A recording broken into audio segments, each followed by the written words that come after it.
जय माता दी। आज मैं योगिनी एकादशी की व्रत, पूजा और विधि, शुभ मुहूर्त, साथ ही महत्व, शुभ सहयोग बताने जा रही हूँ। और कथा, योगिनी एकादशी का व्रत 2 जुलाई को रखा जाएगा। आषाढ़ मास के कृष्ण पक्ष के पड़ने वाली एकादशी यह पहली एकादशी है। इस एकादशी से ठीक बाद अगली एकादशी पर भगवान विष्णु 4 महीने के लिए सोने चले जाते हैं। इस एकादशी का व्रत करने से आपको परम पूर्ण और शुभ फलों की प्राप्ति होती है। योगिनी एकादशी आषाढ़ मास में पड़ने वाली पहली एकादशी होती है। आषाढ़ मास के कृष्ण पक्ष की एकादशी योगिनी एकादशी कहलाती है। इस साल योगिनी एकादशी 2 जुलाई को रखा जाएगा। योगिनी एकादशी का व्रत भगवान विष्णु का शयन काल आरंभ होने से ठीक पहले की एकादशी मानी जाती है। योगिनी एकादशी के बाद देवशयनी एकादशी आती है। भगवान विष्णु 4 महीने के लिए क्षीर सागर में सोने के लिए चले जाते हैं। एकादशी व्रत आषाढ़ मास महीने में तो 2 बार एकादशी आती है। उसमें आषाढ़ मास की एकादशी विष्णु भगवान को अति प्रिय है, इसलिए इस एकादशी का काफी महत्व होता है। आइए जानते हैं योगिनी एकादशी के शुभ तिथि से कब साथ ही जानते हैं इसका। योगिनी एकादशी यानी आषाढ़ मास के कृष्ण पक्ष की एकादशी 1 जुलाई को सुबह 10:27 पे आरंभ हो जाएगी। इसका समापन 2 जुलाई को 8:41 पे सुबह हो जाएगी। योगिनी एकादशी का व्रत उदया तिथि के अनुसार 2 जुलाई का रखा जाएगा। योगिनी एकादशी का पारण 3 जुलाई को 5:27 से 7:11 पर है।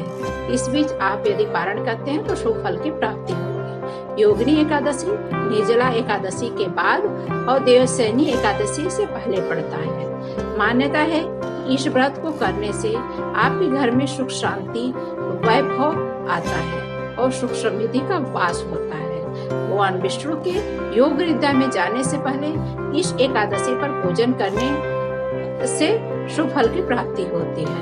इस दिन भजन कीर्तन का खास महत्व होता है। ऐसा माना जाता है कि इस दिन ईश्वर की कृपा होती है। जो लोग पूरे दिन उपवास रह के इस व्रत को करते हैं। योगिनी एकादशी अब की बार पुष्कर योग और भाग्य सर्वार्थ सिद्ध योग बन रहा है।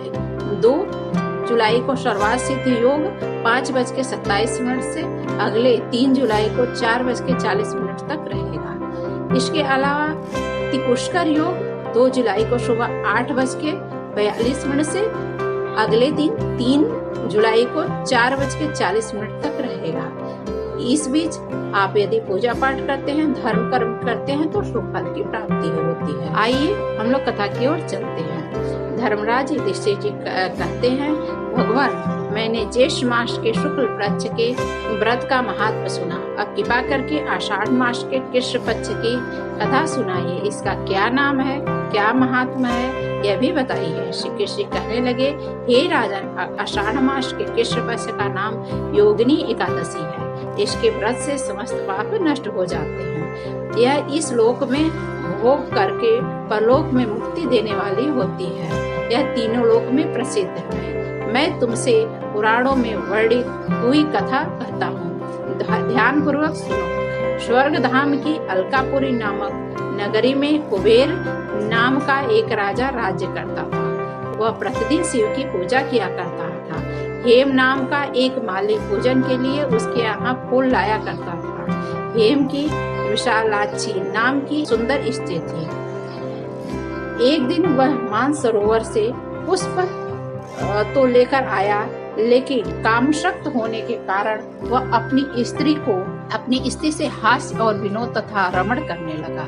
इधर राजा उसकी दोपहर तक राह देखता रहा। अंत में राजा कुबेर ने सेवकों को आज्ञा दी कि तुम लोग जाकर के माली के न आने का कारण पता लगाओ, क्योंकि वह क्यों नहीं आया है, अभी तक पुष्प लेकर नहीं लौटा। सेवकों ने कहा कि महाराज, वह पापी अतिकामी है, अपनी स्त्री के साथ हास्य विनोद और रमण कर रहा होगा। यह सुनकर कुबेर ने क्रोधित होकर के उसे बुलाया। हे माली, राजा के भय से कांपता हुआ उपस्थित हुआ। राजा कुबेर ने क्रोध में आकर कहा, अरे पापी नीच कामी, तूने मेरे परम पूजनीय ईश्वरों के ईश्वर भी शिव जी महाराज का अनादर किया है, इसलिए मैं तुम्हें शाप देता हूँ कि तू स्त्री का वियोग सहेगा और मृत्यु लोक में आकर कोढ़ी होगा।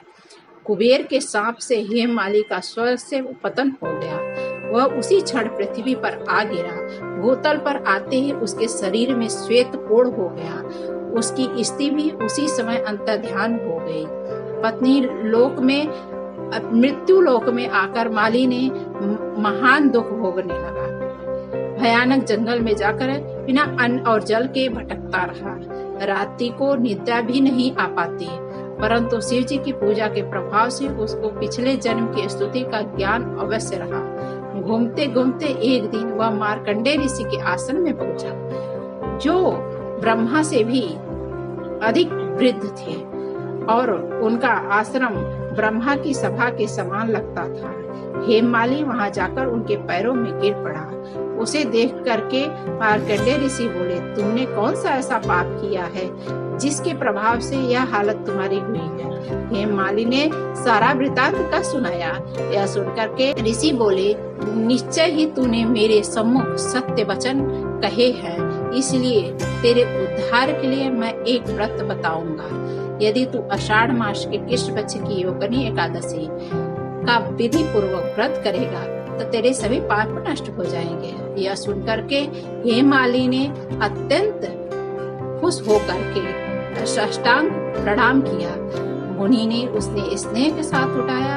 हेममाली ने मुनि की कथा अनुसार विधि पूर्वक योगिनी एकादशी का नियम बताया। इस व्रत के प्रभाव से अपने पुराने स्वरूप में आकर के वो अपनी स्त्री के साथ सुखपूर्वक रहने लगा। भगवान श्री कृष्ण ने कहा, हे राजन, यह योगिनी एकादशी का व्रत 28,000 ब्राह्मणों को भोजन कराने के बराबर फल देता है। इसके प्रभाव से समस्त पाप नष्ट हो जाते हैं। अंत में स्वर्ग की प्राप्ति होती है।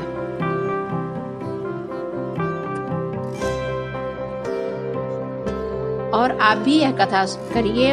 इस दिन विष्णु जी को पीले वस्त्र चढ़ा के, फूले फूल चढ़ा के, गंगा जल और